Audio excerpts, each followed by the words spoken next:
sand of Hat Nyang. She came running back to us. "Elephants can swim," Kiva said. "Elephants can swim, Daddy." "Elephants are good swimmers," Rory said, blinking behind his glasses. "Like all mammals, apart from apes and humans, they have to be taught to swim. The apes and the human do." His sister snorted with derision. "I swim good." Rory's eyes never left the elephants. "But you had to be taught, didn't you? And the elephants just know." Rory took my hand, and we stood watching as Tess and Kiva walked down to the crowd that had gathered around the elephants. There were 4 of the big, beautiful brutes being patted and petted and cooed over by the people on the beach. The bird-like chatter of Thai filled the air. It was a Sunday, and Hat Nyang was popular with locals at the weekend. We were the only foreigners on the beach. "Looks like a family," Rory said. "4 of them," I said, smiling down at him. "Same as us." But his face was serious. He peered at the elephants, and the blaze of the early morning sun turned his glasses into discs of gold. "They're very floaty," he said thoughtfully. He looked up at me. "What do you call it, when something is very floaty?" I thought about it, but he was faster than me. "Buoyant," Rory said. "Elephants are very buoyant mammals." We watched the crowd with the elephants. A young Thai woman in an old-fashioned swimsuit was lying on her belly, and one of the elephants was softly patting her on the back and legs with one of its mammoth feet. The monster paw lingered over her buttocks and seemed to think about it. The crowd roared with laughter. "She yum yum," one of the elephant handlers shouted to me. This Mahout, the one who had some English, was by far the oldest. They looked like a father and his 3 sons, and they all had lean, stringy bodies. Ropey muscles, bulging veins. Their skin was almost black from the sun. "Yum yum give massage," the old man called.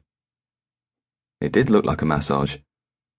We watched the largest elephant carefully wrap its trunk around Kiva and lift her clean off the sand. She shouted with delight.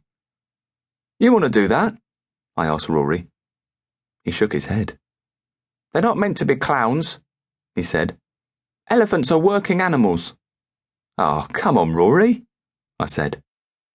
"They're not here to entertain us," he said. "For some sort of show, some sort of circus. They carried teak. Maybe these ones. Maybe these were the ones who carried the teak. Up in the mountains. Elephants are good in mountains." "But this is work too," I said. "Maybe they prefer to do this than carry piles of wood around all day." He was not convinced. "Elephants are strong," he said. "Elephants are smart." He looked up at me through his glasses. "Now they have to muck about with Kiva, who didn't even know that elephants can swim." I felt a flicker of irritation. Silently, we watched the elephants moving into the sea. There were children on their backs. Kiva was on the largest elephant, gripping its ears and laughing as it splashed into the water. We watched the elephants gently crashing through the tiny waves that lapped the shore at Hat Nyang. Tess was smiling as she took a photograph of Kiva.